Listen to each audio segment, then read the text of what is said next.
It's actually this one if you want, or any of those. Test, test, test. Sweet. Okay. All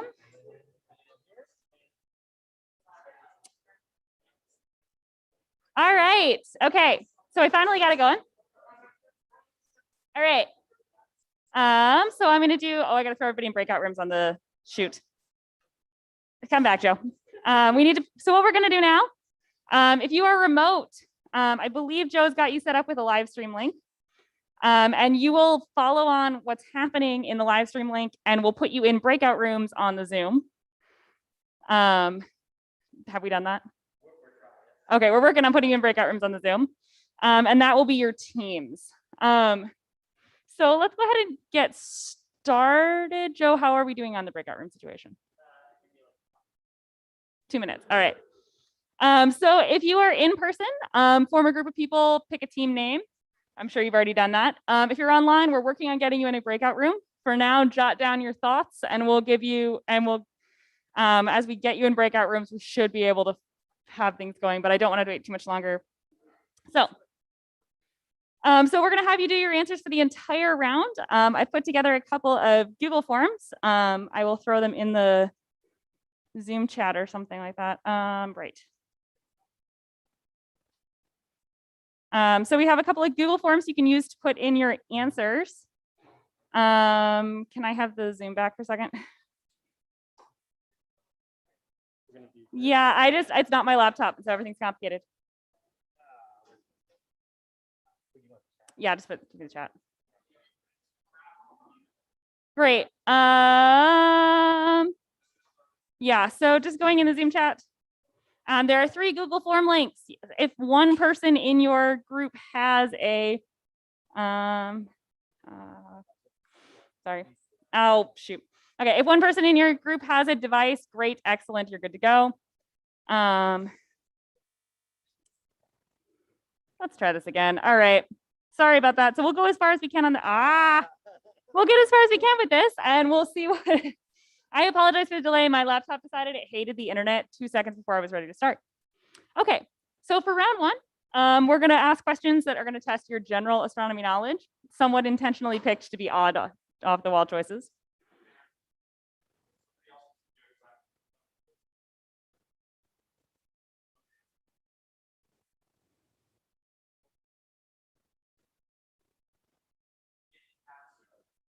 In secondary Zoom.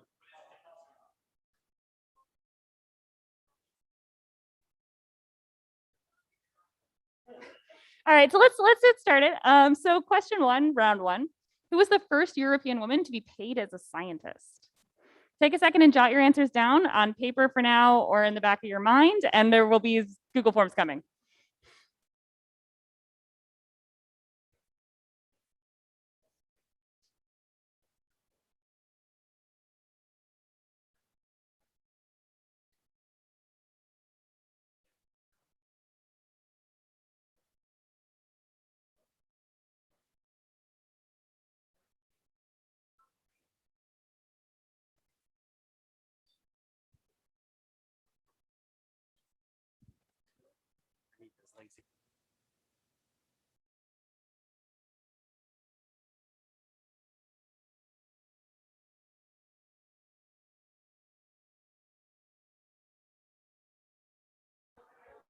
All right, your links are now on the Slack channel. Okay, so I hear that you're continuing to discuss, but we're going to go on to question 2. All right. We can come back to any questions you're still working on at the end. Question 2. This ancient constellation is the largest of the IAU designated constellations, covering 3% of the celestial sphere. It has very few bright stars, but is notable for containing the southern pinwheel galaxy, M83.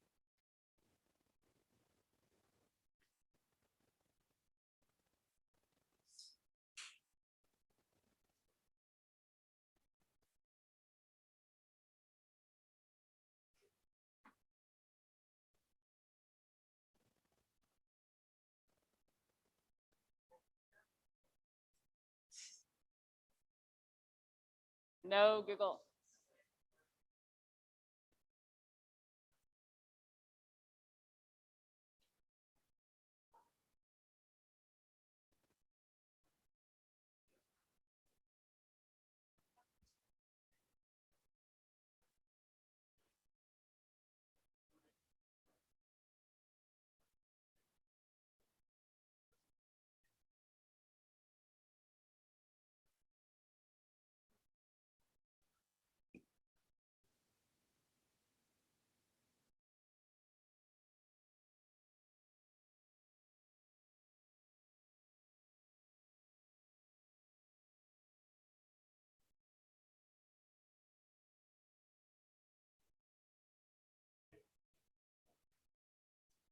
All right, keep thinking about your constellations, and we'll look at question 3.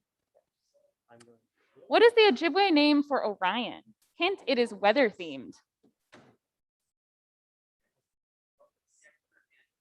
Hint, it is related to the weather.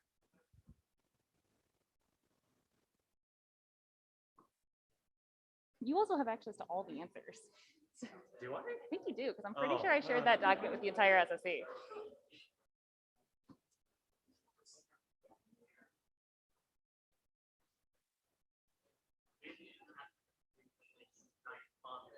Nice.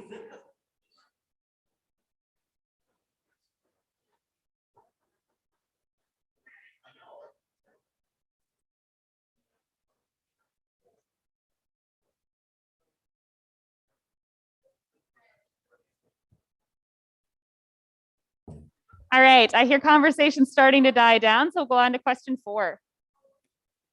Which Greek constellation did the ancient Egyptians refer to as Osiris? Or Sirius, whatever. Can the people in the room hear me? Yes. Is that the people in Nashville? Oh, hear sorry. I me? thought you meant in the Zoom room. I don't know how anything works. Okay, I'm gonna assume the people in Nashville can't hear us, according to Joe. So That's hello. correct. Yes. Okay. I don't know any of these. Neither do I. I think Who's- one might be Ada Lovelace, but I don't know.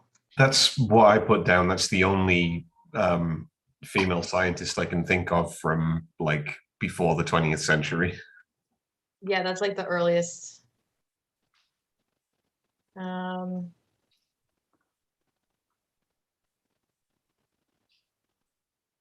So James, does that mean you are the answer typer?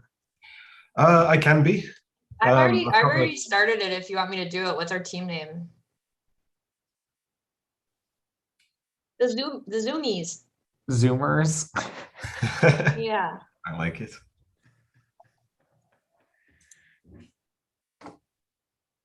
Okay, we're the Zooming Zoomers. Zoom. All right, so I have one answer. All right, people are starting to look like they're branching off. So let's go on to question 5. Chinese and possibly ancestral Puebloan astronomers observed the supernova that ultimately Oh, became the Crab Nebula. Yeah, that's, In what year did this supernova occur? 1054, I believe. yeah. Yep. That's okay. So we have 2.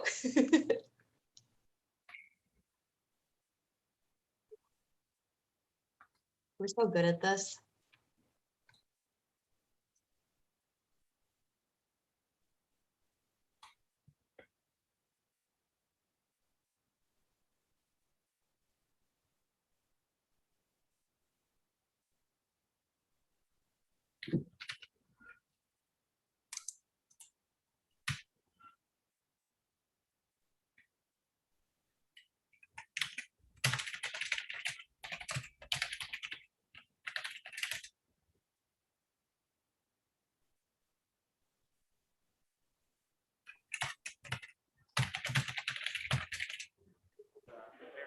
I don't know about the Osiris one, so I'm just gonna say Hercules because I don't know. I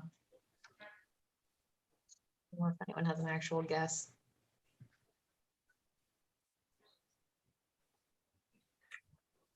All right, I hear a lull. So let's go on to question 6. When will the next total solar eclipse be visible in North America?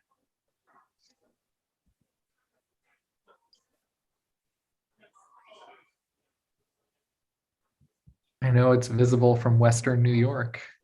Yeah, it's either 20. I think it's 2024. 2024. That's what or I was 2026. thinking. Yeah. Bella agrees. Was anyone here at the 50 years of Pulsars pub quiz that they did one night? No. Just because that was quite a funny experience where I think the winning team had like Joe Taylor on it. So, Oh my God. Yeah, it was big professors and a Nobel Prize winner, and just like, yeah, this Yeah, isn't exactly fair, guys. I would be like, disqualify Nobel Prize winners.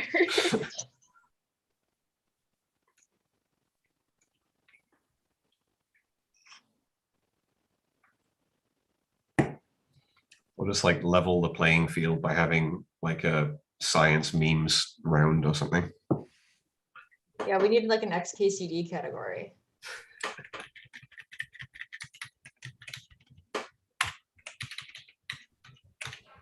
All right. Question 7. Name the 4 Galilean moons of Jupiter. Europa, Ganymede. I know some people in this room must teach Astro 101. Io, Europa, yeah. Ganymede, Io, and Callisto. Yes. I am covering Sarah's solar system class tonight. That's not why I know that, but if it comes up, I'm ready.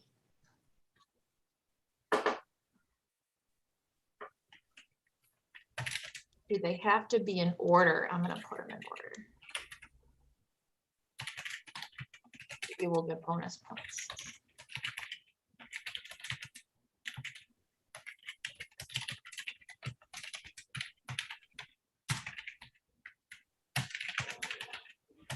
All right. I'm betting on your superior astronomy knowledge, so I think you already have that answer.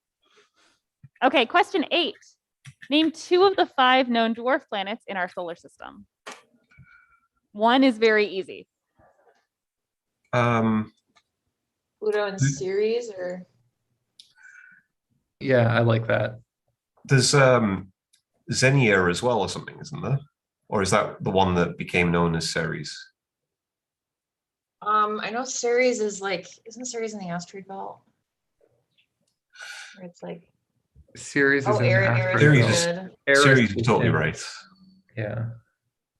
Goddess of Discord. That's me playing Among Us. Don't go Ceres. All right, we'll do Eris then. Well, is Ceres just classified as an asteroid then? Ceres might be something else. Like it's not technically a dwarf planet, but it's. I feel like because it's like not. All in the right. Kuiper I'm betting belt, we it's know our something dwarf else. planets. Let's see. So let's go on to question 9. Which planet in our solar system currently has the most moons counting provisional moons? As in, I went and looked this up on the NASA website last night. What does it currently say? I think I think Saturn took Saturn. the crown recently because it think used to be it's Jupiter Saturn. for years, right? Yeah, I think Saturn's in like the upper 60s now. Yeah, I think Saturn definitely. I thought Jupiter had like almost 100. But I mean, they're It's in the 50s. Yeah, Well, but Cassini kept I'm- finding more moons for Saturn. oh, that makes sense. Although I'm guessing I'm thinking about like the last time I TA'd, which was years ago, so those numbers are completely out of date. But Saturn is swimming in moons. There's like 1. We need more moons. All right. If you haven't decided which planet yet, flip a coin and we'll go on to question 10. The first interstellar asteroid was discovered in 2017. What is its name? The name means scout in Hawaiian, but certain this Harvard is like- astronomers think it's aliens. Moa or yeah, Onam. Yeah, you guys know it.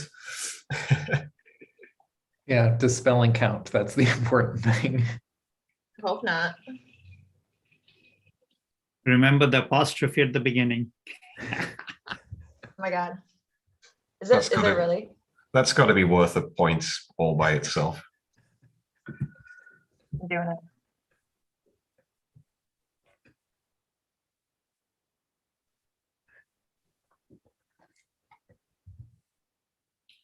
This question implicitly discounts the possibility that it's actually a spaceship. That's true. Yeah, I guess Avi Loeb didn't write this question. All right. So that's all the questions in round 1, our basic astronomy knowledge. If there are questions you would like to hear again, raise your hand. Sarah, So question number 1.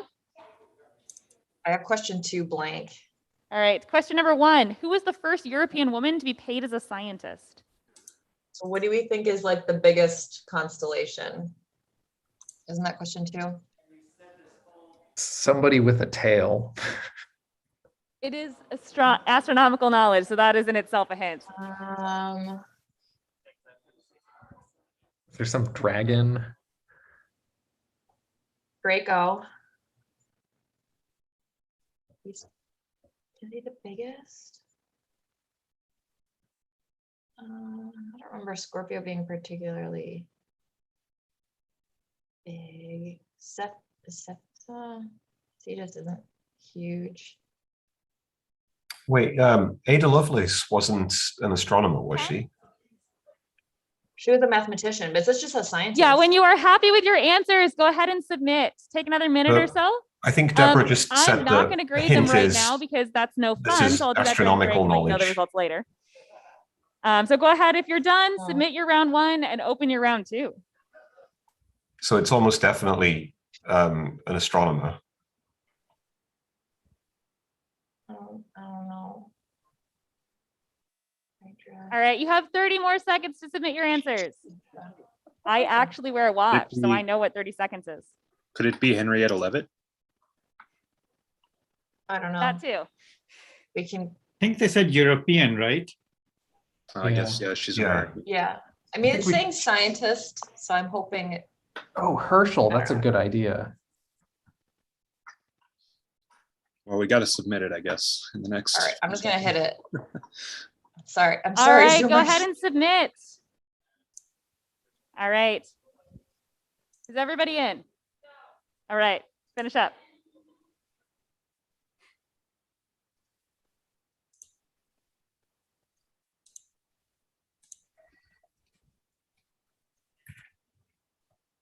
Corner group.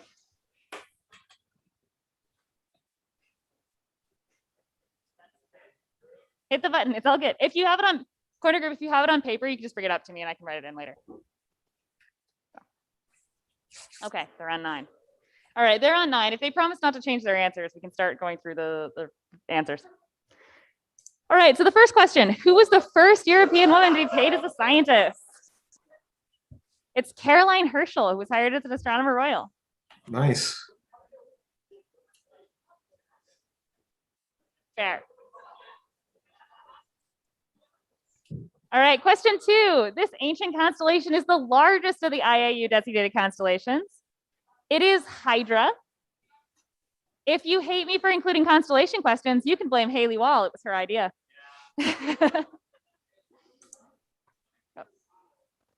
All right, question number 3. The Ojibwe word for Orion is the winter maker. Duh. Question number 4. Question number 4, ladies and gentlemen and others. Hello. Question number 4. Which Greek constellation did the ancient Egyptians refer to as Osiris? Orion. All right. Chinese and possibly ancestral Puebloan. It's debated. Astronomers observed the supernova that became the Crab Nebula in 1054. The next total solar eclipse visible in North America will be April 8th, 2024. I'm planning on giving full points for April 2024. If you happen to know the time of totality at your location, A+, but I don't know it, so. Hopefully somewhere in the path.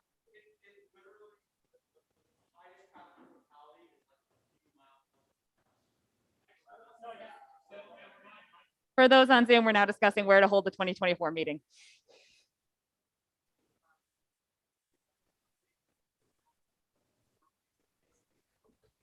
RIT. Isn't that in the path?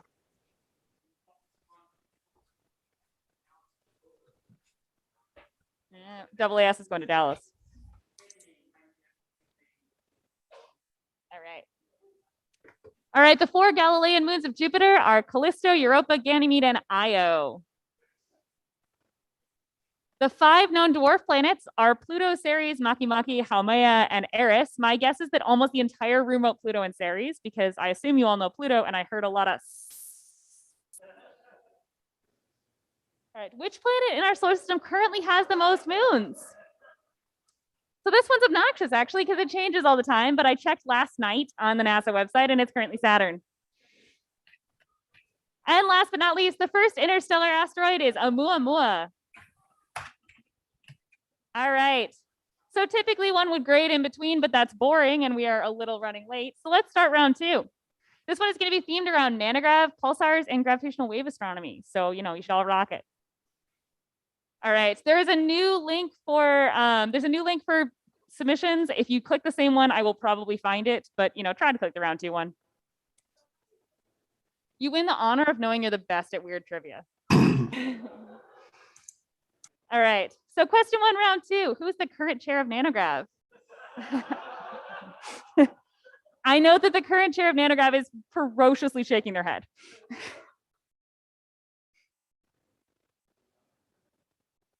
All right, that's an easy one. Name one other International Pulsar Timing Array member, PTA.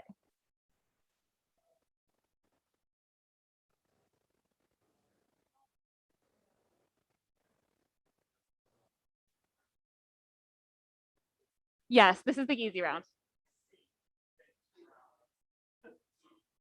All right, question 3. What was the EBTA first down for millisecond James. pulsar to be discovered? This is extremely easy for half the room and probably not for the other half of the room. 1937.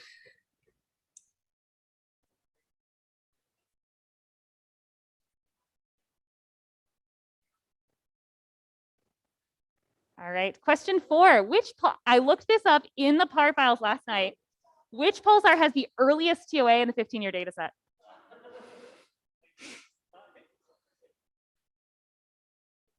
And yes, I actually went through all the PAR files last night.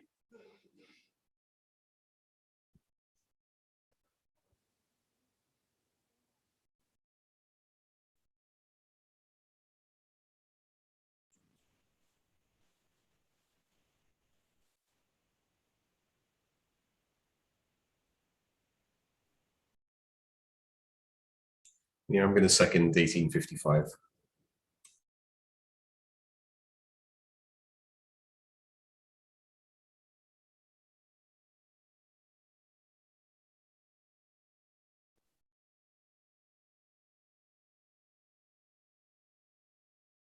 All right. Question number 5. How many pulsars are there in the 15-year version 1 data set? Do not at this stage account for constraints on inclusion in the detection based on timing baseline. Just how many pulsars are the timers turning over to the detectors?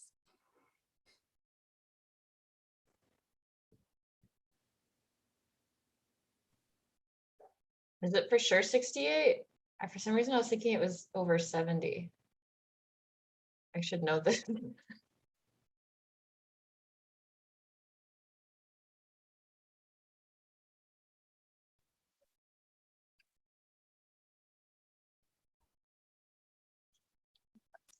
All right. Question number 6. Name 2 observatories used by NANOGrav current or past.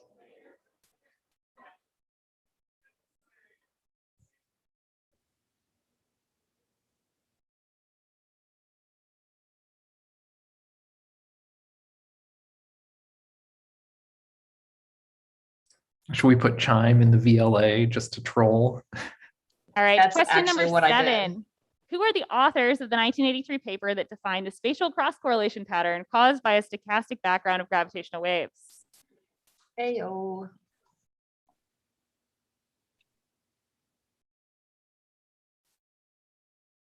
Bonus marks What for if first I- names.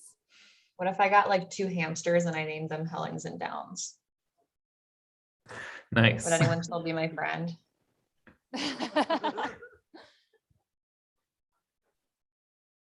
Megan, I am right there with you. Not Hulse and Taylor? All right, question number 8. When was the first direct detection of gravitational waves made? 2015. It was announced in 2016, but the actual detection was before that. Do you know the day? I think it was September. October. It was like September 4th, maybe? Pretty sure it's September, but yeah, I can't remember the exact day. Wow. Say September, because last time I just said the year. I don't know if that was enough.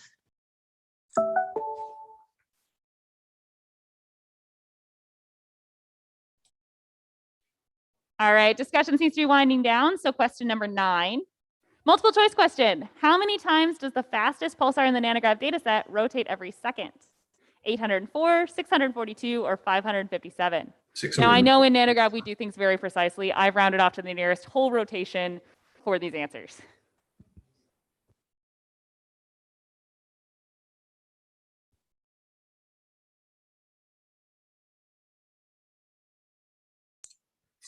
Yeah, it's definitely B because it's 1937.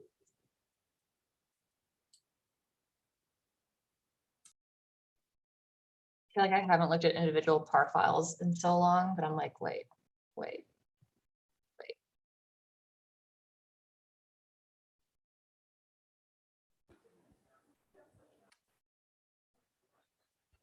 Okay, last question for the NANOGrav gravitational wave pulsars round. Which pulsar is currently considered the most massive neutron star? 0740 plus 6620. We're all looking at you. Yeah, I was like, I always remember the first four, and I was like, uh-oh, what's the end? Someone text thankful. All right, are there any questions we need to hear again from round 2?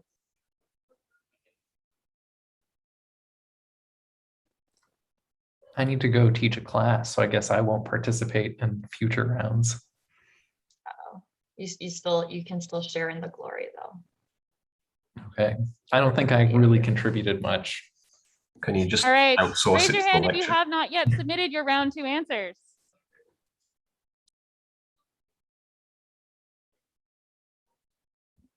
Take another 30 seconds to finish your answers. Yes. We're gonna ask this about Tennessee in round I don't 3. think you need this one.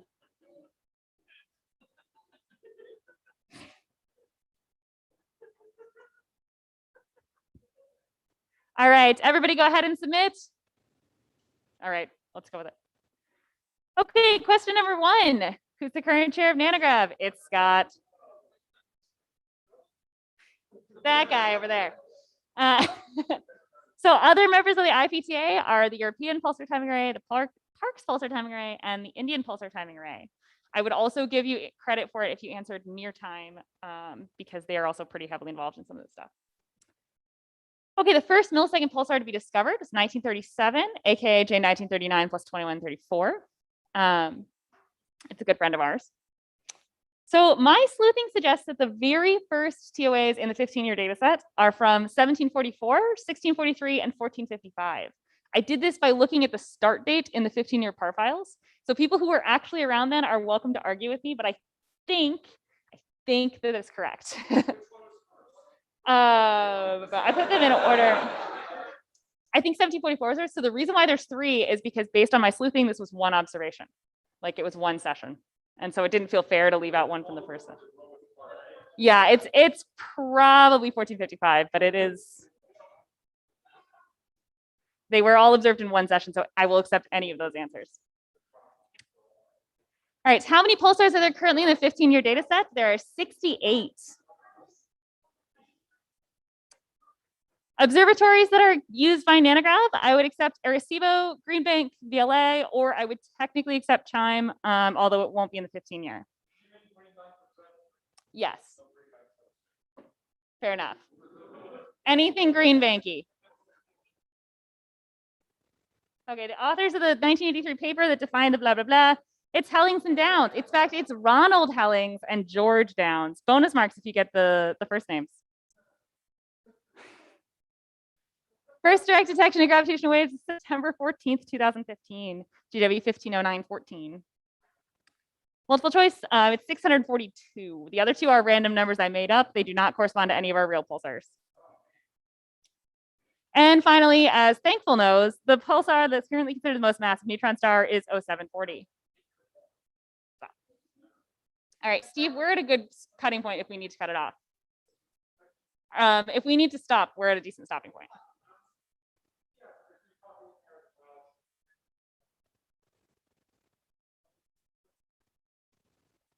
All right. Okay, we have 5 minutes, so we'll see how far we get on session number 3, which is general knowledge, but with a Tennessee twist. So now that you've all had your breather with things we actually know, whoops. Vanderbilt claims 6 Nobel laureates, including Nobel Peace Prize, among their alumni and their current and former faculty. Name one.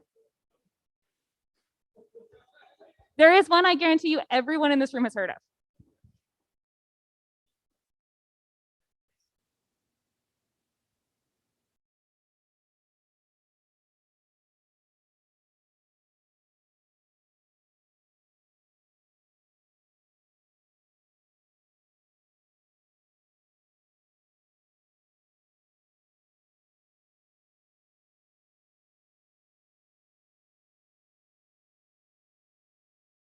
All right. Question number 2. First airing in 1925, which Nashville-based weekly country music review is the all-time longest-running radio show?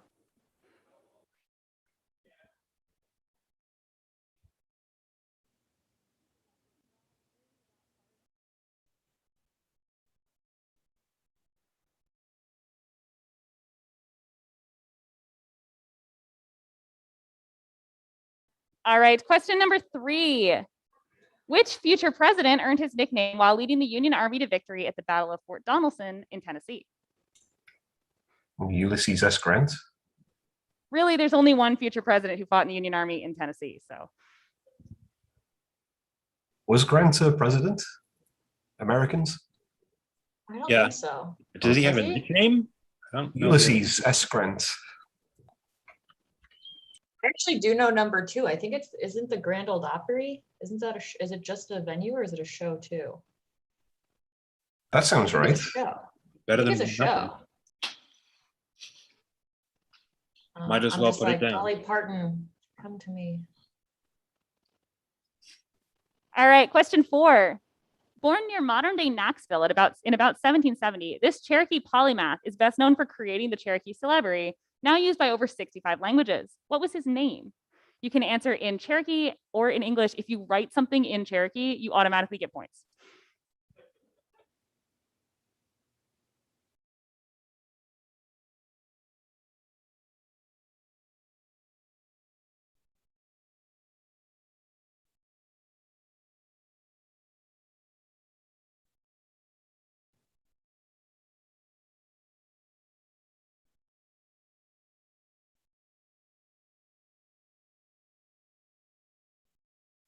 All right, number 5.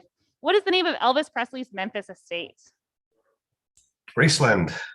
For those who are, like many physicists, not adept at pop culture, Elvis Presley was a rock and roll singer in the 1950s.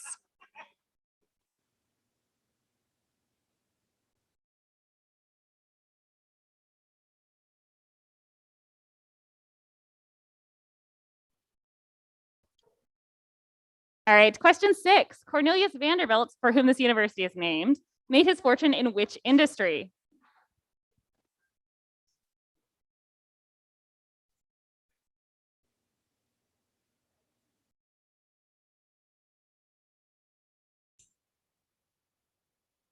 I have no idea. Shipping, maybe, like you say, Shami. Either that or like cocaine importing or something. All right, question number 7. What national park sits on the Tennessee-North Carolina border?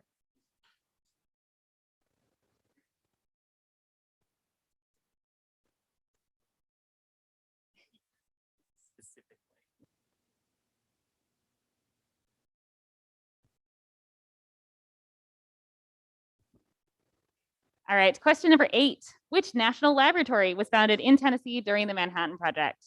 It's not just the national laboratory, they built the whole town for the Manhattan Project.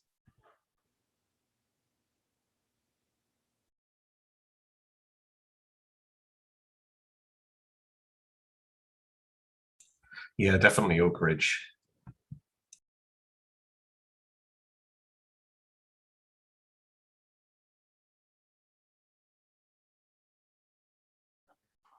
All right, question number 9. Nashville is strongly associated with country music, but Memphis is more strongly associated with blues music. What is the name of the famous street traditionally at the center of Memphis's blues scene? It is also referenced in the title of a James Baldwin novel.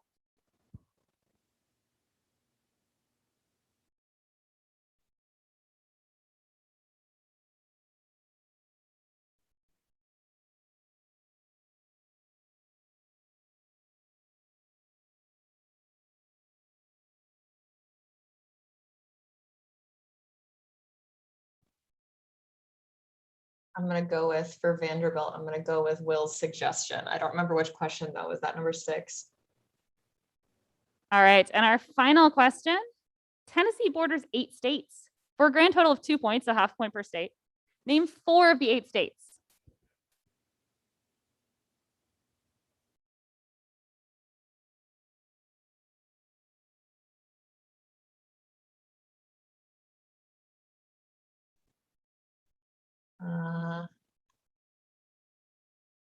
Arkansas. Okay, that's fine. Yeah, I was like, I have Kentucky, North Carolina.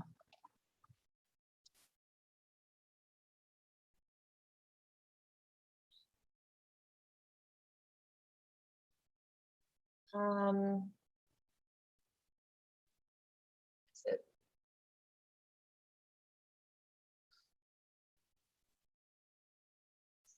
Yeah.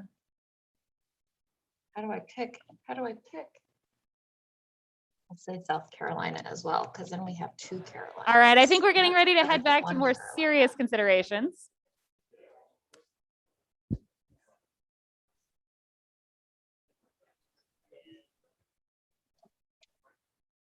All right, I think it's about time for us to head on to something more serious. So let's go ahead and finish up your answers. If you need to see another question again, let me know and go ahead and submit.